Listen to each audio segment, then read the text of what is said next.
Hi friends, welcome to Kalakkal kitchen. எல்லோரும் எப்படி இருக்கீங்க? இன்றைக்கி ஒரு ஸ்வீட் ரெசிபி தான் பார்க்க போகிறோம். வீட்டில் இருக்கக்கூடிய இன்க்ரீடியன்ட்ஸ் வச்சு ஈஸியாக நம்ம ஒரு பாயாசம் பண்ண போகிறோம். பாசிப்பருப்பு பாயாசம் தான் எல்லாருக்குமே பிடித்தமான ஒரு ஸ்வீட் ரெசிபி. வாங்க வீடியோவில் பார்க்கலாம்.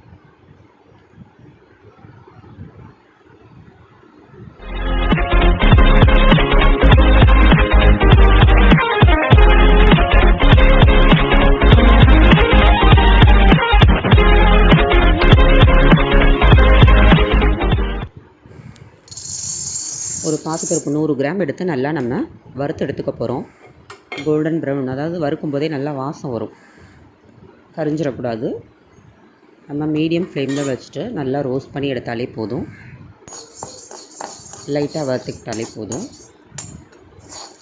எதுக்கு அப்படின்னா, நம்ம பாசிப்பருப்பு பாயசம் பண்ணும்போது நம்ம வறுத்துட்டு பாயசம் பண்ணிங்கன்னா ரொம்ப வாசமாக இருக்கும்.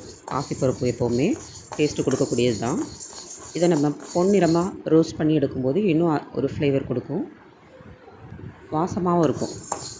பாசிப்பருப்பு எப்போவுமே வறுத்து எடுத்துக்கும்போது ரொம்ப ருசியாகவும் மணமாகவும் இருக்கும். அதுக்காக தான் நம்ம இதை ரோஸ்ட் பண்ணி எடுத்துக்க போகிறோம்.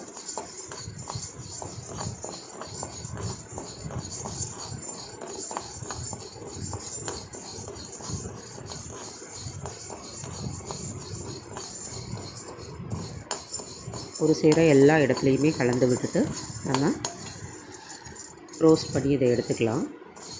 ரொம்ப டேஸ்டியான ஒரு பாயாசம். ஒயிட் பாயாசம் பிடிக்காதவங்க கூட பாசிப்பருப்பு பாயாசம் வேண்டான்னு யாரும் சொல்ல மாட்டாங்க. அவ்வளோ ருசியாக இருக்கும் இந்த பாயாசம். இப்போ நம்ம இதை ரோஸ்ட் பண்ணி இதை வறுத்து எடுத்துக்கிட்டதுக்கப்புறமா ஒரு பாத்திரத்தில் கொஞ்சம் கீ 1.5 ஸ்பூன் ஊற்றி நம்ம முந்திரியும் திராட்சையும் நல்லா வறுத்து எடுத்துக்க போகிறோம். ரோஸ்ட் பண்ணி நம்ம எடுத்துக்கிட்டதுக்கப்புறமா நெய் உருகிடுச்சு. இப்போ நம்ம அழகாக அதை ரோஸ்ட் பண்ணி நம்ம எடுத்துக்கலாம். பொன்னிறமாக வறுத்தெடுத்துக்க போகிறோம்.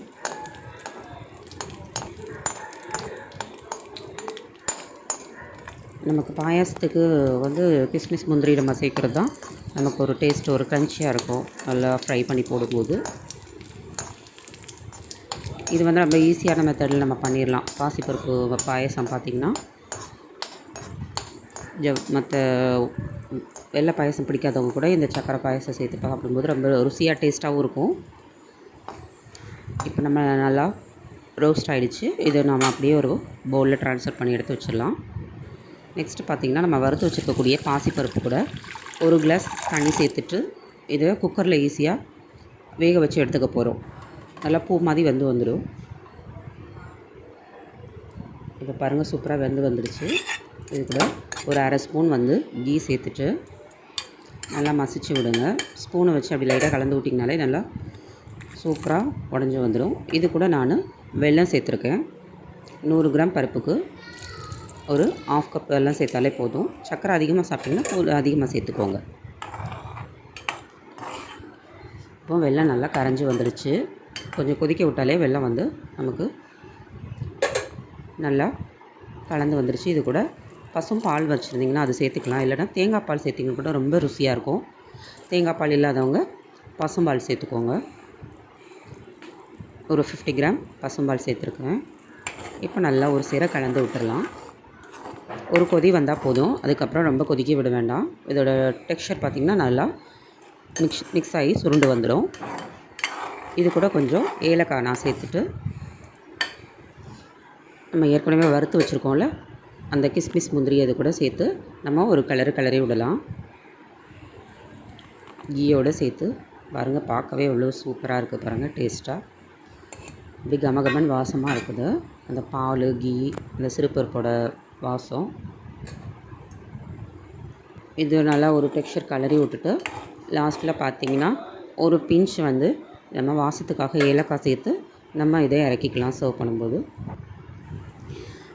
ரொம்ப ஈஸியாக குக்கர்லேயே பண்ணக்கூடிய பாயாசம் நம்ம எல்லாருமே பார்த்தோம் ஃப்ரெண்ட்ஸ். எல்லோரும் ட்ரை பண்ணிவிட்டு இந்த ரெசிபியை லைக் பண்ணுங்கள், ஷேர் பண்ணுங்கள், சப்ஸ்கிரைப் பண்ணுங்கள். நம்ம சேனலை ஃபஸ்ட் பார்க்குறீங்கன்னா சப்ஸ்கிரைப் பண்ணிக்கோங்க. பக்கத்தில் இருக்க பெல் ஐக்கானை கிளிக் பண்ணிக்கோங்க.